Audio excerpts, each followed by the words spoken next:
Hello, fellow performers, producers, and professors. I'm your naughty performer, playwright, and professor, Eilidh.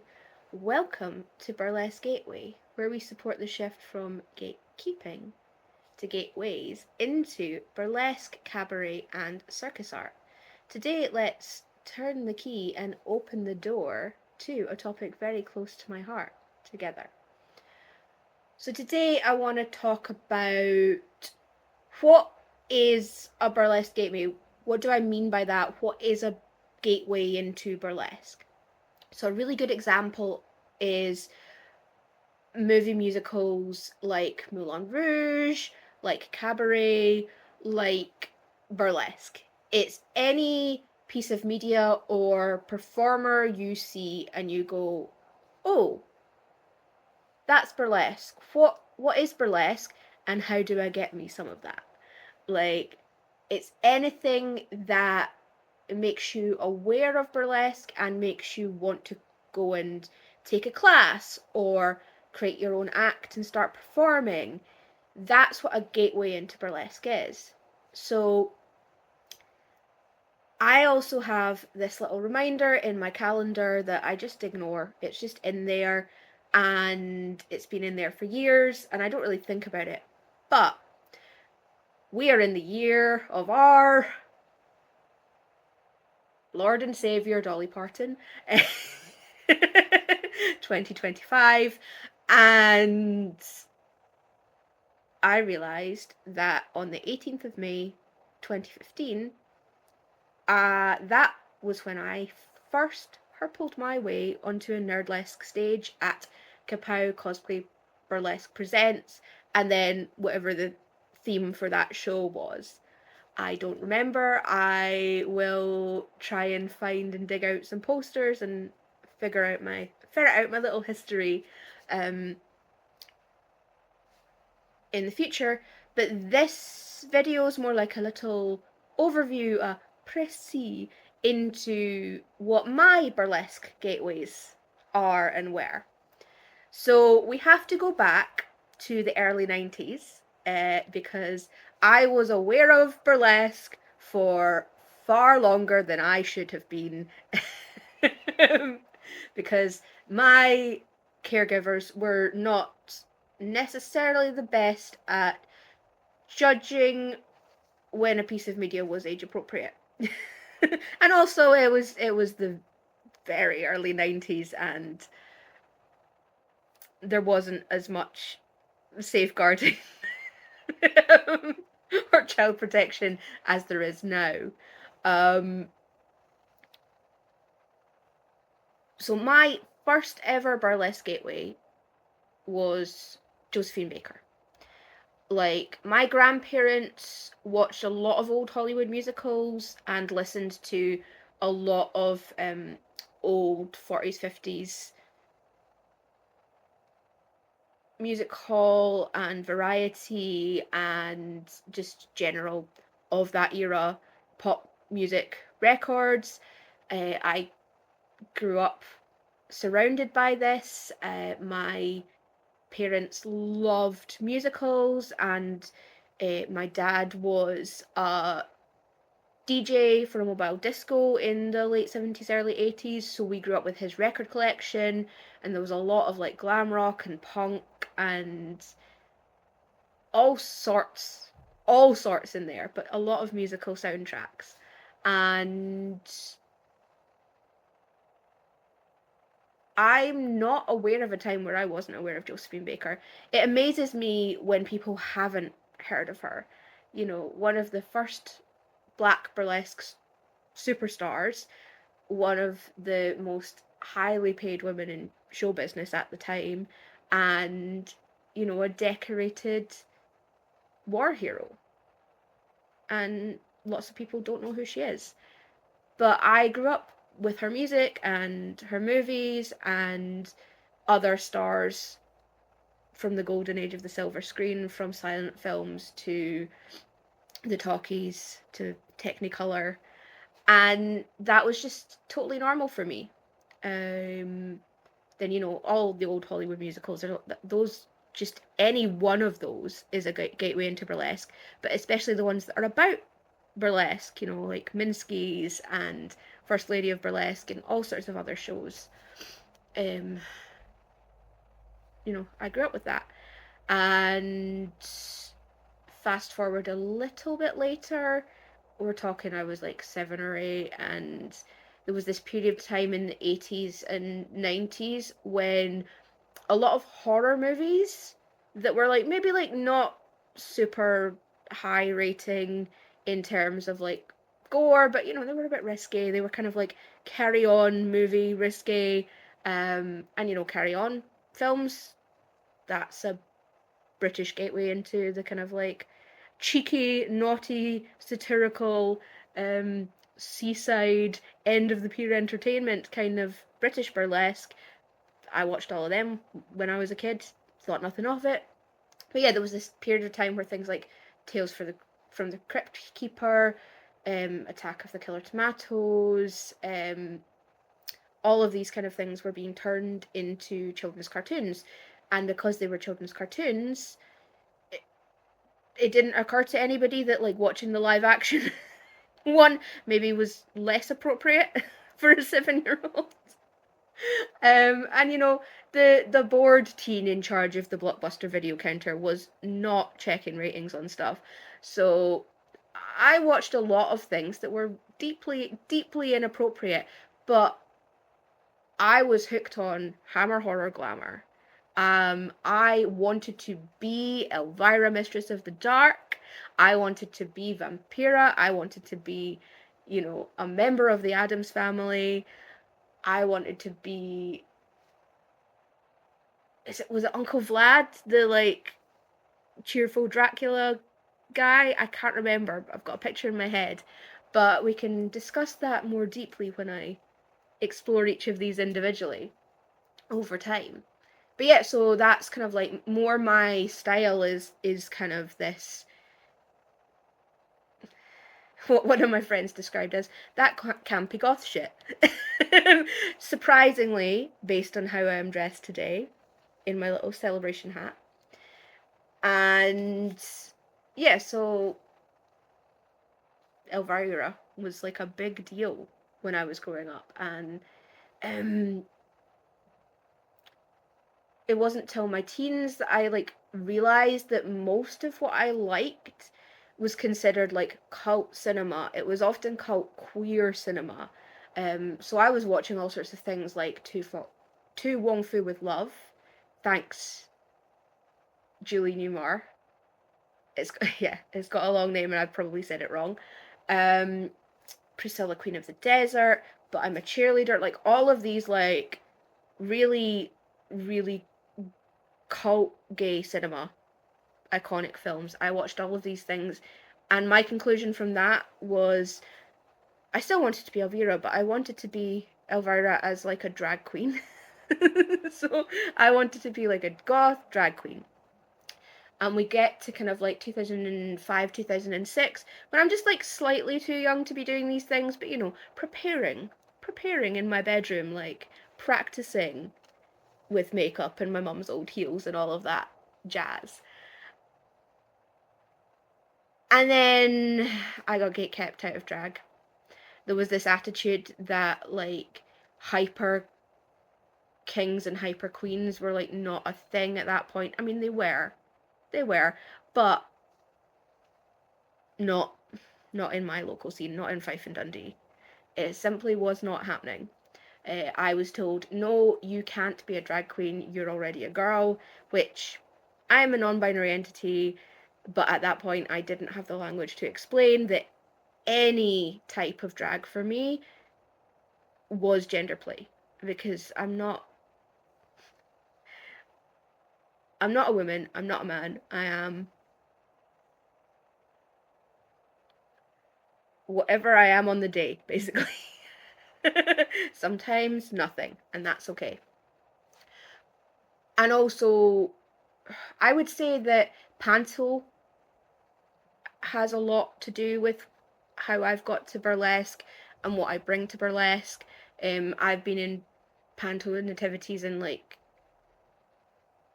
community Amdram theatre since I was like 4 up until this point, like kind of like 16, 17, when I graduated more into like student theatre when I went to uni, and that's kind of a whole history of like breeches roles, of like principal boy, of like doing basically cheeky slapstick humor, risque jokes, all of that. And our student theatre club's motto was stick a mustache on Eilidh, it'll be fine, whenever there was like not enough female roles to go around, which was quite often. So I mostly played guys, I mostly did drag kinging while it was while I was in student theatre, but I didn't kind of know that at the time. It's that's just how I'd got there. But while I was in the student theatre, there was other societies and outside groups that used the student union for shows, and one of them was a burlesque and variety night, like a cabaret night. And I went along to that probably like a couple of weeks after I'd been in a student theatre show and went, oh, burlesque is a thing you can do now. I'd obviously been aware that burlesque was a thing you could do in like the 1920s to the 1970s. But I was like, oh, you can do it now. Oh, it's like 2007, 2008, whatever it was at the time. I don't have a solid recollection of exactly exactly when it was. And I was like, I could do that now. Oh, I could do that. So I went away and like a few days later found on the internet, because this was the point where social media wasn't really a big thing yet. We had MySpace, we had Bebo, Facebook was kind of a thing, but not really. There was LiveJournal and Tumblr and all of that sort of stuff on the go. But it's not like it is now. It's not like 15, 20 years ago. It's very different being online. And forums and chat rooms and MSN Messenger were like the thing. So I joined the Ministry of Burlesque forums, and I was on there for a couple of years, just like learning what goes into being a burlesque artist, finding out shows I could go to, and going to support other artists, finding out about classes that were on that I couldn't go to because they were all very far away from where I was, but filed away for later, useful information. And 2009, Mob came out with like a Learn Burlesque in the Comfort of Your Living Room DVD, and I bought that and a couple of other like similar type of things that I found on my quest for burlesque online. And I just did that at home because I was only just old enough to do burlesque, and I wasn't very confident in my body. Like, I still hadn't really properly understood what my gender was, and I was still really focused on student theatre and youth theatre, because I was like, well, I kind of want to do that until I age out of it, and then we can like explore burlesque properly later. But it's just a fun hobby that I can do. It's a fun thing I can do for exercise and you know to have a nice time and go to shows and enjoy it. So it wasn't like I wasn't really ready to go on stage, and part of that was I'm pretty baby faced. I've never looked my age, and I was regularly getting ID'd. Unlike at Blockbuster Video, where I probably should have been ID'd, I was getting ID'd at HMV and the cinema for 15 rated films, even though I was in my 20s. I was 21 and I was more than once mistaken for a 13-year-old. So I was like, I don't want to put that on stage and have people look at that and go, yeah, it's okay to sexualize somebody who looks like a preteen. Even though I wasn't, I just didn't. I was not about that. I was not ready to put that out there, and I wasn't comfortable in myself. I hadn't really understood what my gender was, and I needed some time. But I still wanted to be involved. I still wanted to do stuff. So then I got like really sick. So there's quite a lot of my burlesque journey that is, we started to do the thing, and then I got really ill and almost died, and we had to stop and come back to it later. But that's not what we're talking about, because that's not a gateway into burlesque. That's just my body gatekeeping me out of burlesque. So 2013, I was like in a period of time where I was well enough to do a little bit. I was like, I'm not going to be able to be a gigging performer where I can go, once a week and perform somewhere and get paid. That's okay. I don't need to do this as a job. I just want to do this for body confidence and a bit of fun and a bit of community, and because I like making silly things. Like this headdress that is trying to migrate because it was made to fit in a particular wig, and it kind of doesn't stay in my my own natural hair very well. But I know how to fix that for future. And in the meantime, I'll just adjust it.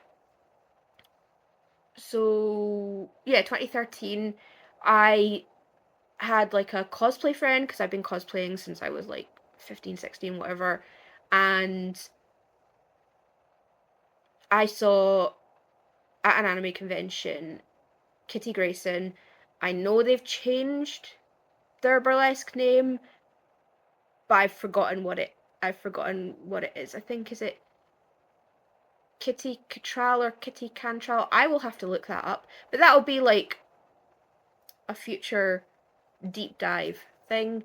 And I might try and actually ask them some questions if they're up for it.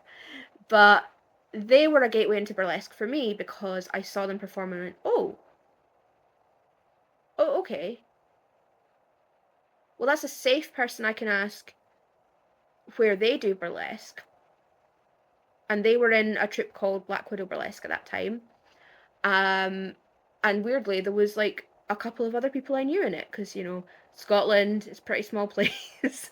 The burlesque scene can be pretty intermingled. It can be pretty teeny. So off I went,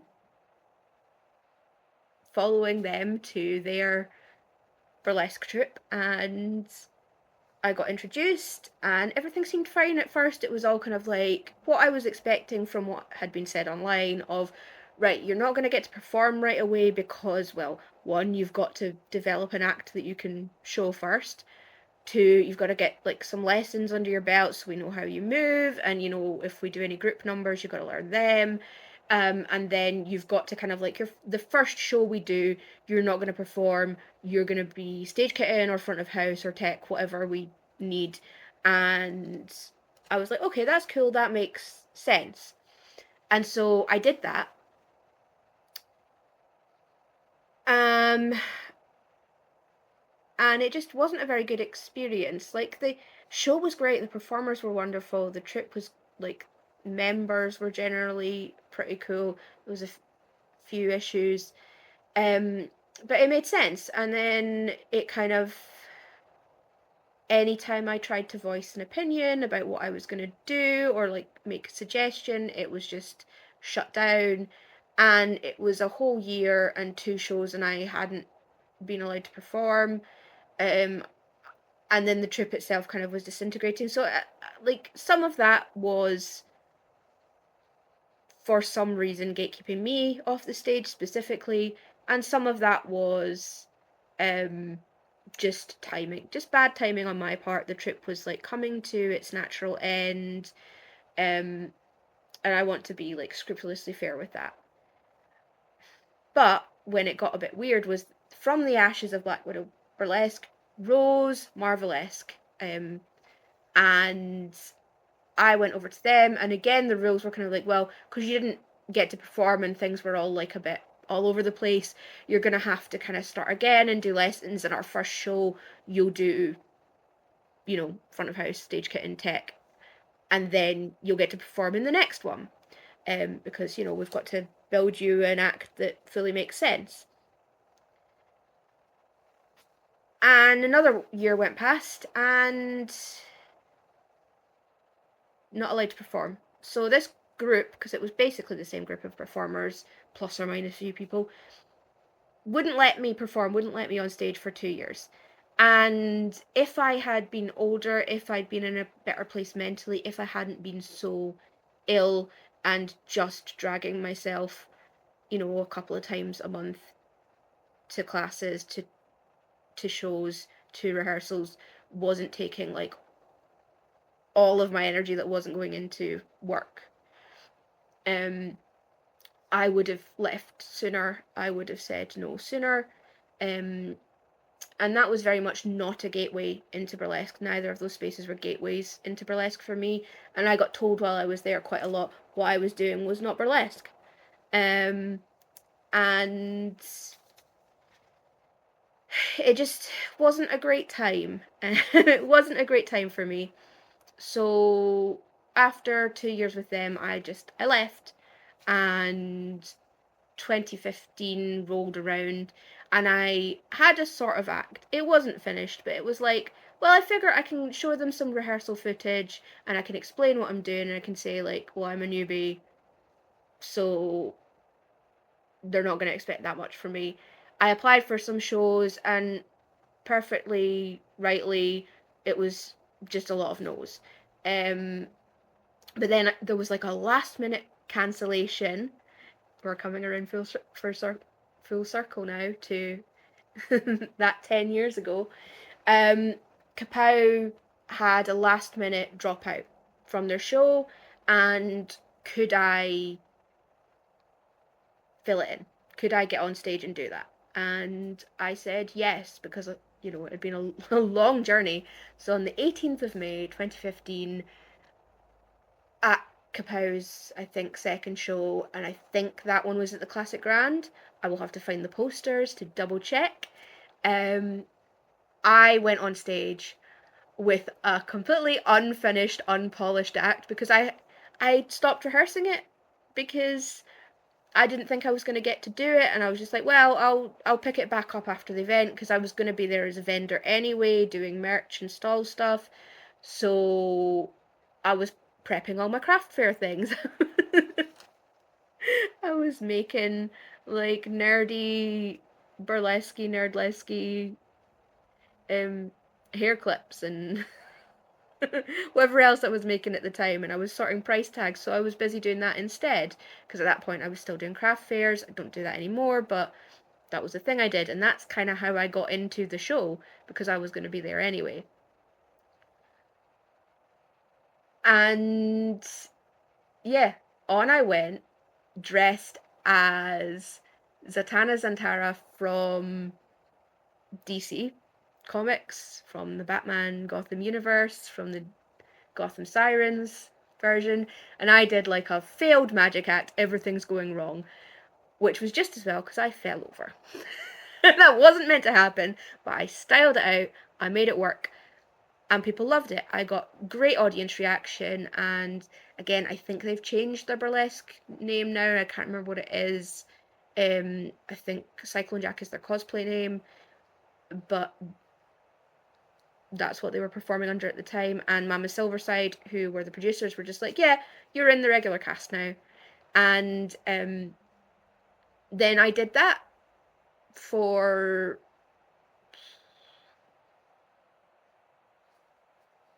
3-4 years, something like that. 2017, I think, was the last show when that finally came to a close, came to its natural end. And then I've had a lot of fantastic gateways into burlesque from there. A lot of them found through doing Kapow. And I will be forever grateful for that chance to get on stage for the first time. It was a long time coming, and a lot of what got in my way was me.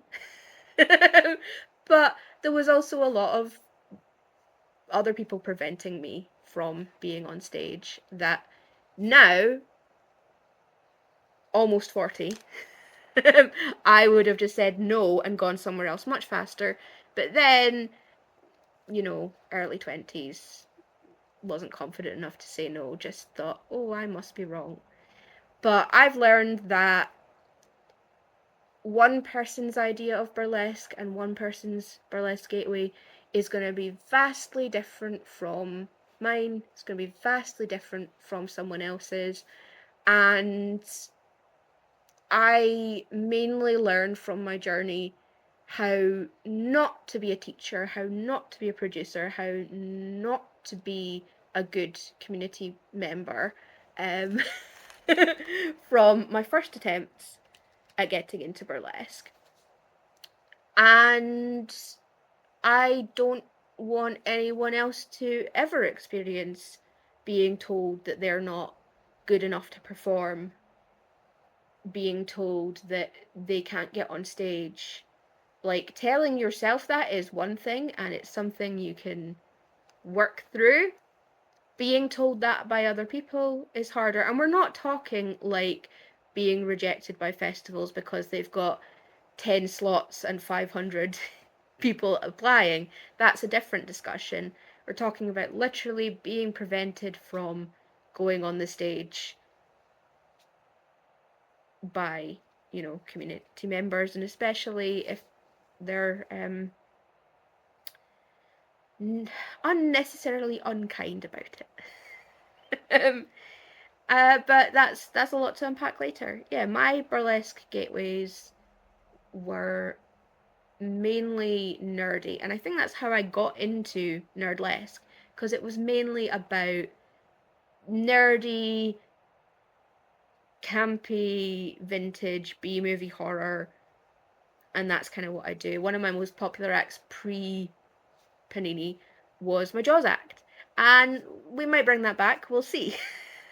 But yeah, I'm sure that I've missed out a lot of burlesque gateways, and that's just the getting onto stage for the first time gateways. I've had loads and loads and loads of incredible teachers since then. I've had loads of incredible opportunities to perform, to teach internationally since then, and that was just the first chapter. We'll turn the page on more of my journey. But what I want to know, and you know, leave answers in the comment or make your own video and link to it in the comments. I would love to see that. What are your gateways into burlesque? What was your wow? What is a burlesque and how do I do that? What was that moment? What was that light bulb for you? Yeah, just pop it in the comments, record your own video and send me the link. I would love to know what your gateways are, because we need more of them, and I want to be one.